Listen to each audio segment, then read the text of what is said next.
Assalamualaikum warahmatullahi wabarakatuh. Bismillahirrahmanirrahim. Bapak Kepala SMA Negeri 3 Ciamis yang saya hormati, dan juga Bapak Aep Cucu selaku guru bahasa Indonesia yang saya hormati, dan juga guru beserta staf SMA Negeri 3 Ciamis, dan teman-teman seperjuangan yang saya cintai. Dalam kesempatan ini saya akan membahas peranan bahasa Indonesia.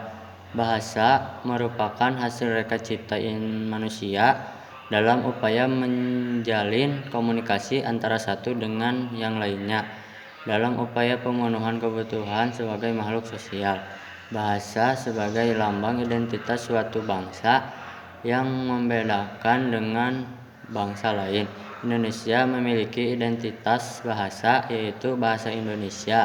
Seiring dengan lahirnya Sumpah Pemuda pada tanggal 28 Oktober 1928, yang di dalamnya dapat pengakuan terhadap bahasa Indonesia sebagai bahasa persatuan bagi bangsa Indonesia yang memiliki beragam suku bangsa dengan beragam bahasa pula. Bahasa Indonesia memiliki peran sangat penting dalam kehidupan kita. Di Indonesia banyak sekali berbagai macam bahasa daerah seperti bahasa Jawa, bahasa Sunda, bahasa Madura, bahasa Minangkabau, bahasa Melayu, Bali, Batak, Aceh, dan sebagainya. Contoh bahasa Indonesia disebut sebagai bahasa nasional ketika kita ingin berkomunikasi dengan orang Jawa, tetapi kita tidak bisa bahasa Jawa. Cukup kita berkomunikasi menggunakan bahasa Indonesia. Bahasa Indonesia juga termasuk bahasa pemersatu. Kenapa disebut bahasa pemersatu? Karena bahasa Indonesia kehadirannya mampu diterima di semua hayalak, bagi dari kota, desa, pejabat, golongan atas, golongan bawah, laki-laki, perempuan, orang dewasa, remaja, dan anak kecil.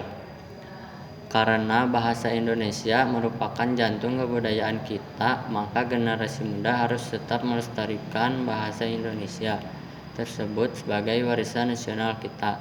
Dengan menggunakan bahasa Indonesia, maka bangsa lain juga akan menghargai bahasa nasional kita.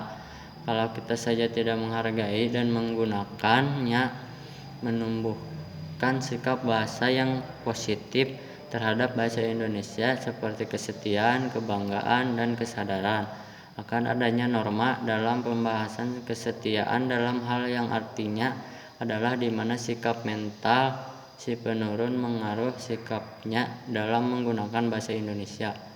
Kebanggaan maksudnya adalah bahasa Indonesia menjadi identitas dari bahasa Indonesia yang merupakan bahasa negara dan bahasa nasional. Kesadaran erat kaitannya dengan norma dalam berbahasa yang merupakan aspek dari keterangan, menyimak, menulis, dan berbicara. Menggunakan bahasa Indonesia dengan baik dan benar secara lisan maupun tulisan, terutama sebagai sarana pengungkap dalam gagasan ilmiah, seperti yang sudah kita ketahui bersama dalam penulisan karya ilmiah. Bahasa yang tidak digunakan adalah bahasa yang baku atau formalitas. Mempelajari bahasa Indonesia ini, Anda akan diajarkan bagaimana cara menggunakan atau pemakaian bahasa Indonesia yang baik dan benar sesuai dengan konteks yang dibutuhkan.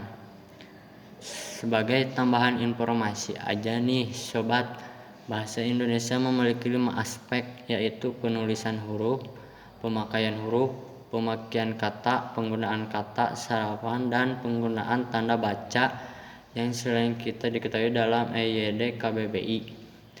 Namun sayangnya sebagian majunya teknologi, banyak sekali kalangan remaja menggunakan bahasa asing dalam keseharian. Bahkan lebih tragis lagi, soal bahasanya orang tua yang bangga apabila anak-anaknya menggunakan bahasa asing dan dalam sehariannya. Selain itu, tidak jarang dari kita yang menyepelekan benar dalam bahasa sehari-hari. Kita tata bahasa yang baik tetapi dianggap terlalu formal. Padahal yang baik dan benar sangatlah memberikan manfaat yang positif bagi kita agar bisa dicontoh atau ditiru oleh generasi penerus kita kelak. Jika kita saja menggunakan bahasa keseharian dengan ala-ala ke-Inggris-Inggrisan, bisa saja generasi penerus kita 1 atau 2 tahun mendatang akan menggunakan bahasa yang ke-Eropa-Eropaan. Yang sobat, karena kita dinamakan cinta dalam bahasa negara sendiri. Sekian dari saya. Apabila ada kata atau kalimat yang kurang berkenan di hati saudara, mohon maaf yang sebesar-besarnya. Wassalamualaikum warahmatullahi wabarakatuh.